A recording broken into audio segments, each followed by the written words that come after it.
আজকে আমি শুক্রবার যেহেতু একটু ডিফারেন্ট রান্না করব। পেঁয়াজ নিয়েছি, আলু কুচি, এখানে দুধ, রসুন কুচি, একটু চিনি, আদা রসুন, আবার কুচানো আদা, কাঁচামরিচ, তেল। তো বলেন তো কী রান্না করব? তো আমিই বলে দিচ্ছি, আমি আজকে একটু খুদের বড়া তৈরি করব। সেজন্য আমি আজকে একটু টুকটাক ভর্তা বানাবো, সেটি আপনাদের সঙ্গে শেয়ার করব। তো দেখতে থাকুন। আসসালামু আলাইকুম, কেমন আছেন সবাই? আশা রাখছি আলহামদুলিল্লাহ অনেক বেশি ভালো আছেন। আমি আপনাদের দয়ায় ভালো আছি। আজকে যেহেতু শুক্রবার, আমি একটু ডিফারেন্ট কিছু করব। ডিফারেন্ট বলতে খুদের ভাত, এটা সবাই খায়। তো আমি আজকে অনেক দিন পরে একটু কয়েকটা আইটেমের ভর্তা সাথে আমি একটু খুদের ভাত রান্না করতে যাচ্ছি। তো হয়তো আমি সব কিছু এখানে গুছিয়ে নিয়েছি, এখন আমি খুদের ভাত রান্না করব। তো দেখতে থাকুন ভিডিও। দিয়ে দিচ্ছি তেল, আমি একটু পেঁয়াজ দিব, এখানে দিছি শুকনা মরিচ, কাঁচামরিচ, তেজপাতা, এখানে দিয়ে দিচ্ছি একটু আদা কুচানো, এখানে দিয়ে দিচ্ছি একটু আদা কুচানো,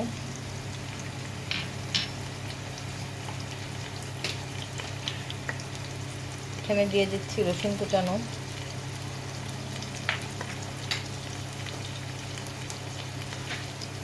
এখানে একটু নেড়ে চেড়ে নিই। তো আদা রসুনটা মোটামুটি একটা ফ্লেভার চলে আসছে, বেশি লাল করবো না। দিয়ে দিচ্ছি একটু আমি আলু কুচানোটা, একটু আলুটাকে ভেজে নিব।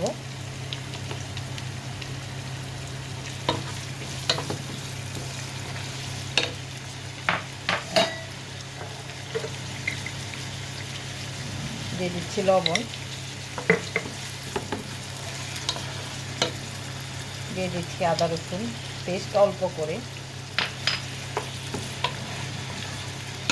এখন আমি এটার সঙ্গে একটু চিনি দিয়ে দিচ্ছি স্বাদের জন্য, অল্প, বেশি না। এটাকে আমি একটু ভেজে নিচ্ছি সুন্দর করে।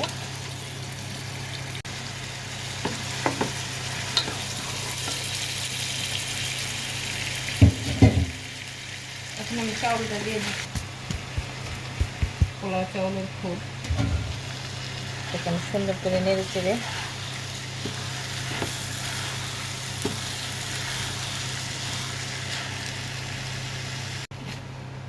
সব কিছু দিয়ে পরিমাণ মতন পানি।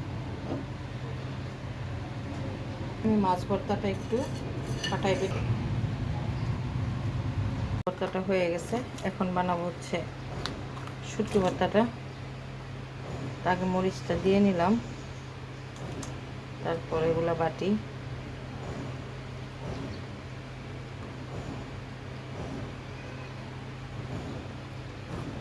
আসলে এক হাতে কাজ করতে হয়, এর জন্য তাকে বেটে নিই।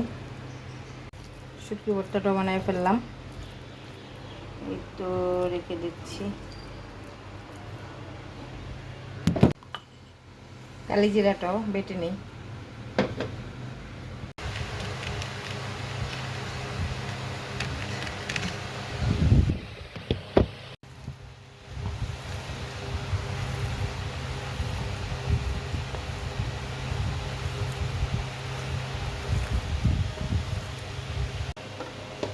আমার খুদের ভাত কমপ্লিট হয়ে গেল, আমার এদিকে ভর্তাও কমপ্লিট হয়ে গেছে। এখন শুধু সার্ভ করব। এখানে আলু ভর্তা, মাছ ভর্তা, শীতল শুটকির ভর্তা, কালিজিরার ভর্তা। তো সবগুলো ভর্তা কমপ্লিট হয়ে গেল, রান্নাটাও শেষ। তো আমি একটু সুন্দরের জন্য মাটির এই কিউট কিউট বাটিগুলোতে সাজিয়ে নিয়েছি, আর এখন আমি সার্ভ করে ফেলবো। তো আজকের ভিডিও আমি শেষ করছি। এটা একটা প্লেটে সার্ভ করে নিয়েছি খাওয়ার জন্য। তো কেমন লাগলো? কারা কারা শুক্রবারে একটু স্পেশাল করতে চান? এটা আসলে একটা স্পেশাল, অনেক টাইম লাগে। এতক্ষণে আমি অনেকগুলো কিছু পোলাও মাংস হলে রান্না করে ফেলতে পারতাম। তো যেহেতু শুক্রবার একটু স্পেশাল চিন্তা করছি, তা টাইমও বেশি লেগেছে, সমস্যা নেই। প্রিয়জনরা খেয়ে খুশি হলে আলহামদুলিল্লাহ। তো আজকে আমার রান্নাবান্না তো তেমন না। ভর্তা কেমন হলো, আপনাদের কাছে কেমন লেগেছে অবশ্যই কমেন্ট করে জানাবেন। ভালো লাগলে একটা লাইক দিবেন, শেয়ার করবেন, আমার পাশে থাকবেন। আর আমার জন্য দোয়া করবেন। আগামীকাল বা আগামীতে আরেকটা সুন্দর রান্নার ভিডিও নিয়ে হাজির হবো আপনাদের সামনে। তো ভালো থাকবেন সবাই। আল্লাহ হাফিজ, আসসালামু আলাইকুম।